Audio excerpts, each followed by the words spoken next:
Hari ini 25 Mac 2025 bersamaan 24 Ramadan 1446 Hijrah. Panitia Pendidikan Islam dan Bahasa Arab akan mengadakan program khatam Al-Quran bagi murid tahap 2 bertempat di Dewan Iltizam Sekolah Kebangsaan Sungai Dua.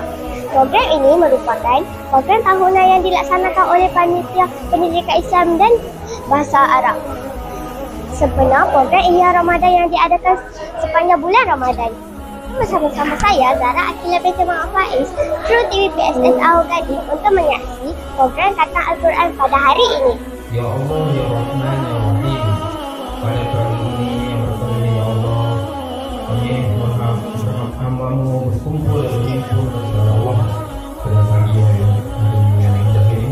Suatu yang sangat baik kita berkumpul di Dewan Iltizam untuk satu majlis.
Sekianlah tadi perjalanan program khatam Al-Quran pada hari ini.